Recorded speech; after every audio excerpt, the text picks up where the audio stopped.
Hello guys, आज बात करेंगे परासरण किसे कहते हैं, परासरण कितने प्रकार का होता है और परासरण का जैविक महत्व क्या है। तो सबसे पहले हम इसमें जानेंगे परासरण किसे कहते हैं, परासरण क्या होता है। तो ये आपको याद रखना है। देखिए मैं यहाँ से एक स्ट्रक्चर से इसको समझाऊंगा परासरण की परिभाषा, परासरण किसे कहते हैं। इसके लिए मैं यहाँ पर एक स्ट्रक्चर बना रहा हूँ और इस स्ट्रक्चर में आपने सबसे पहले एक कंटेनर लिया हुआ है और इसके बीचों बीच में आपने एक झिल्ली लगा दी है जिसका नाम है अर्धपारगम्य झिल्ली, सेमी परमिएबल मेम्ब्रेन। एक झिल्ली लगाई हुई है अर्धपारगम्य झिल्ली। इस झिल्ली के एक तरफ आपने जो विलयन लिया हुआ है वह कम सांद्रता वाला विलयन है, या मैं ये कह देता हूं इधर मैंने केवल विलायक लिया हुआ है और एक तरफ आपने जो पदार्थ लिया हुआ है ये विलयन है, विलयन।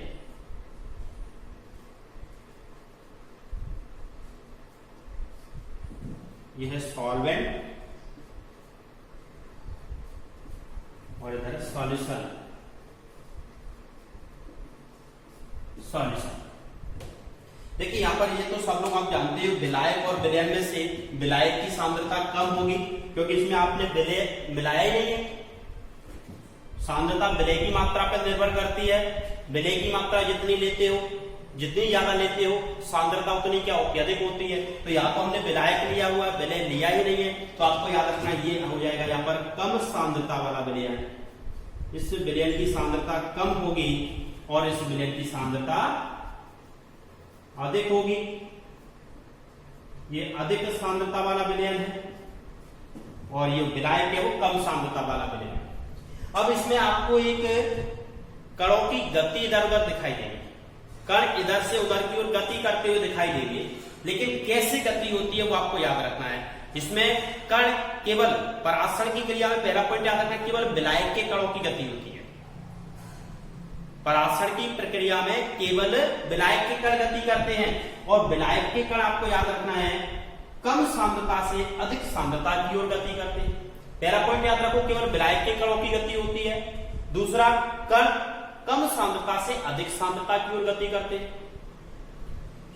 तो आपको याद रखो यहाँ पर विलायक के कण कम सांद्रता से अधिक सांद्रता की ओर अर्धपारगम्य झिल्ली से होकर स्वतः गति करते हैं, अपने आप गति करते हैं। स्वतः कम सांद्रता से अधिक सांद्रता की ओर विलायक के कण अर्धपारगम्य झिल्ली से होकर स्वतः गति करते हैं। इस प्रक्रिया को क्या कहते हो, परासरण कहते हैं, परासरण। तो परासरण की परिभाषा आप याद करो।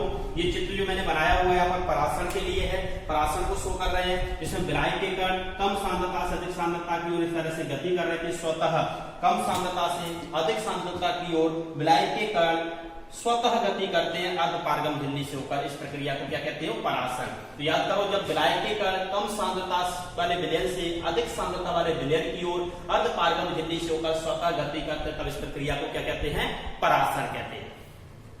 परासरण की परिभाषा में आपको जो पॉइंट है वो याद रखना है। पहला, इसमें केवल विलायक के कणों की गति होती है। दूसरा, कम सांद्रता से अधिक सांद्रता की ओर गति होती है। तीसरा, अर्धपारगम्य झिल्ली से होकर गति होती है, अर्धपारगम्य झिल्ली।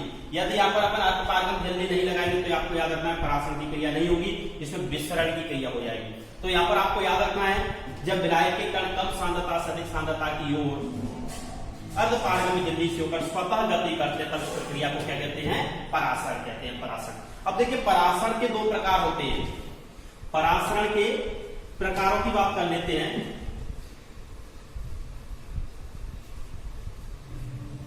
परासरण के प्रकार, तो यहां पर याद करो टाइप्स ऑफ ऑस्मोसिस, दो प्रकार, टू टाइप्स के होते हैं। पहला है अंतः परासरण, अंतः परासरण, endo osmosis, endo osmosis. Second है बाह्य परासरण,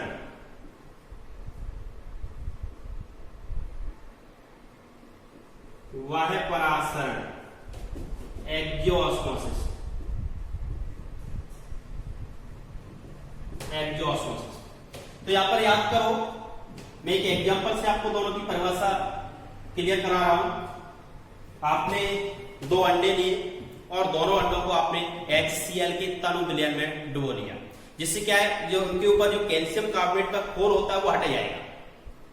कैल्शियम कार्बोनेट का ऊपर जो खोल होता है, जो लेयर होती है, वो क्या होगी, हट जाएगी। आपके पास दोनों अंडे, खोल हटाने के बाद आपके पास 2 अंडे हैं, और उन दोनों अंडों को आपने क्या किया, 2 अलग अलग विलयनों में रख दिया है। आपके पास यहाँ पर 2 विलयन है। पहला जो विलयन है उसमें आपने क्या है, HCl का सांद्र विलयन लिया हुआ है। HCl का सांद्र विलयन आपने यहाँ पर लिया हुआ है। HCl सॉरी NaCl का सांद्र विलयन आपने यहाँ पर लिया हुआ है।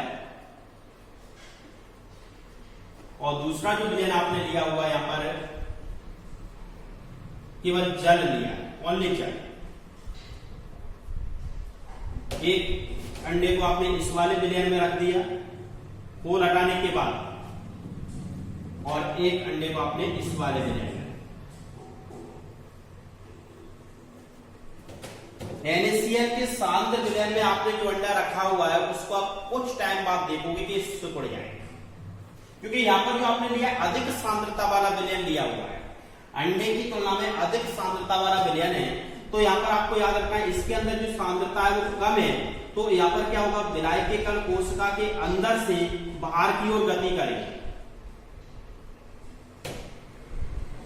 कोशिका के अंदर से बाहर की ओर, मैंने बताया कम सांद्रता से अधिक सांद्रता की ओर।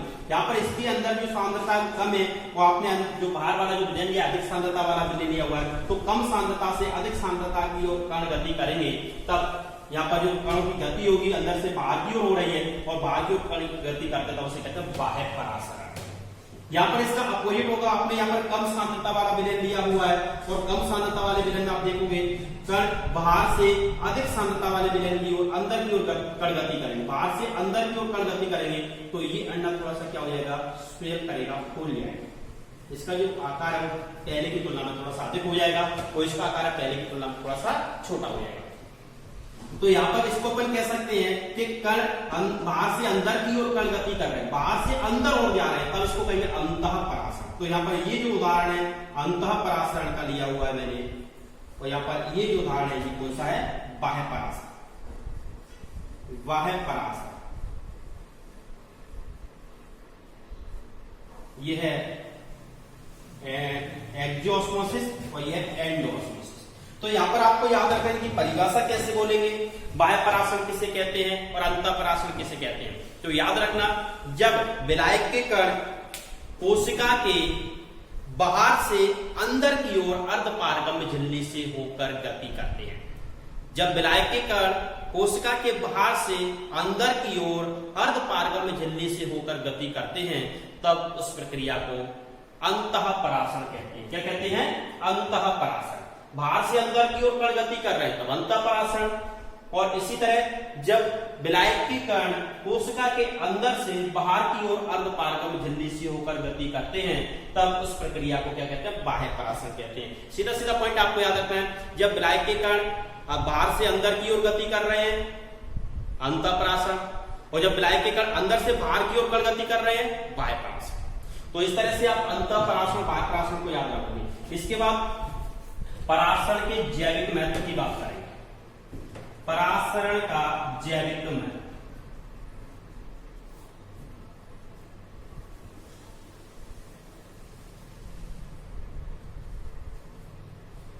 Biological importance of osmosis.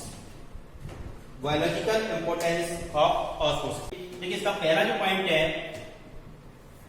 परासरण की क्रिया द्वारा जड़ें मिट्टी से जल का अवशोषण करती हैं और तनों से होकर उसको वृक्ष की ऊंचाई तक पहुंचाती हैं।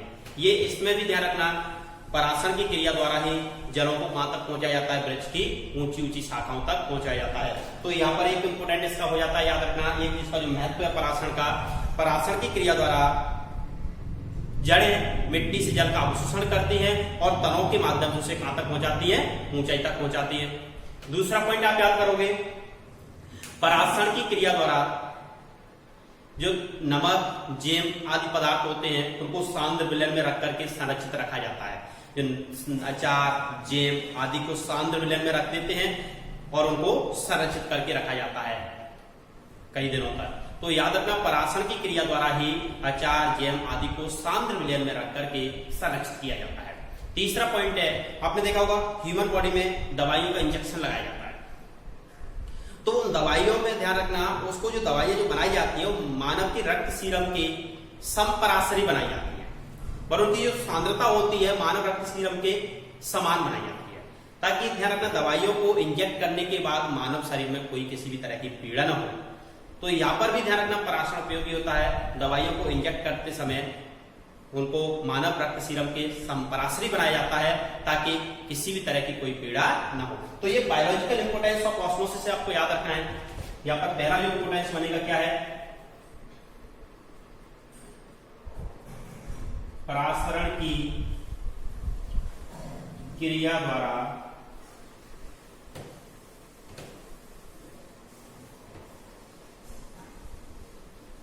पेड़ पौधों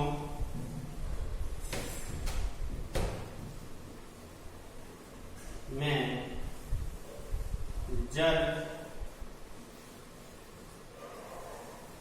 जड़ों द्वारा अवशोषित करके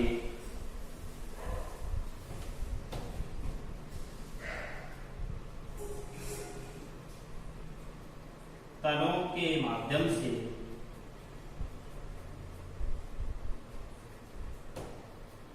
ऊंचाई तक पहुंचाया जाता है।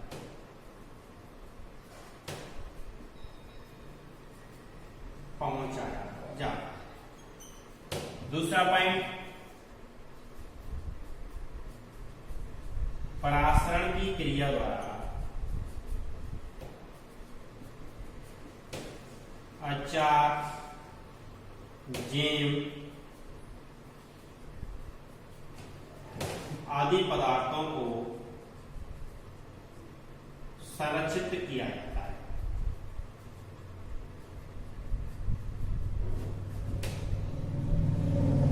अधिक सांद्र विलयन में रखते हैं और कई दिनों तक या महीनों या सालों तक उसको संरक्षित करते हैं।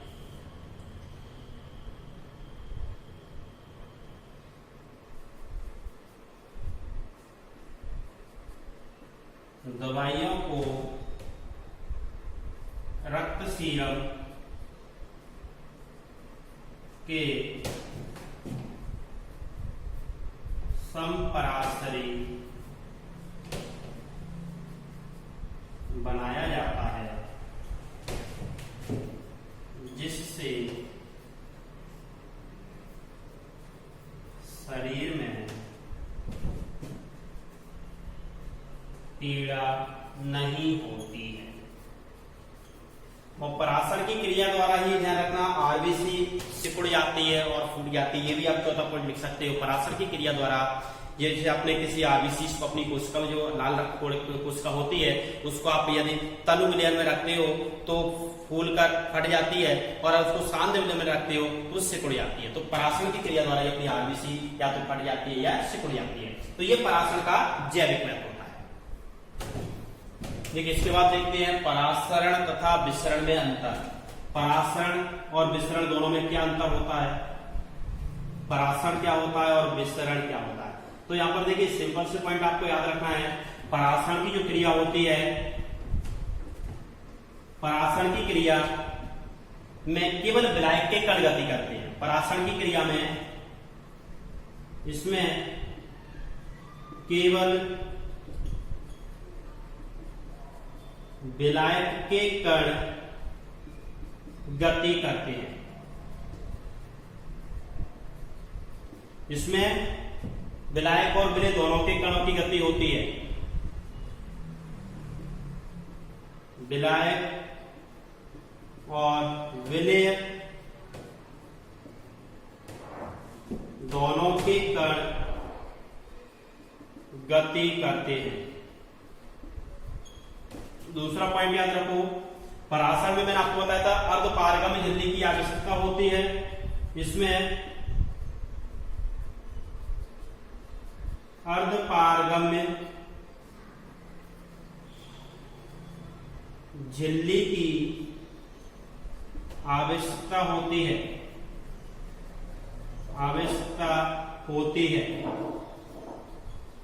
और इसमें लिखोगे अर्धपारगम्य झिल्ली की आवश्यकता नहीं होती है। पूरा पॉइंट लिखना मैं शॉर्ट में लिख रहा हूं, इसमें अर्धपारगम झिल्ली की आवश्यकता नहीं होती है। इसमें लिखोगे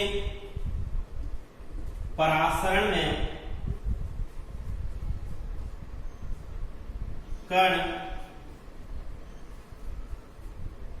कम सांद्रता से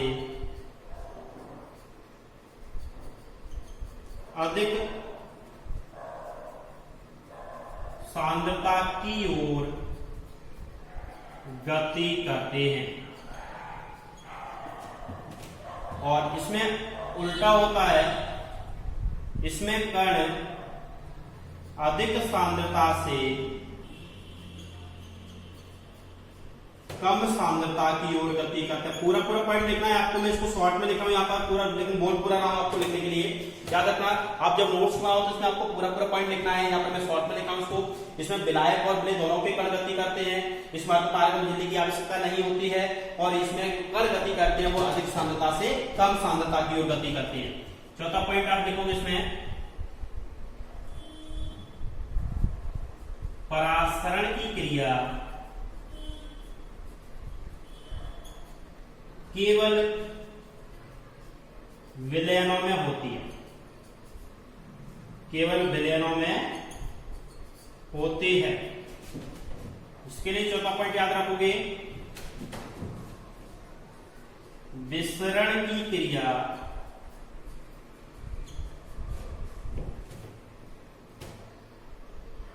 द्रवों तथा गैसों में होती है। द्रवों में और गैसों में दोनों को देखने को मिलेगी आपको विसरण की क्रिया, मुख्यतः गैसों में रहती है।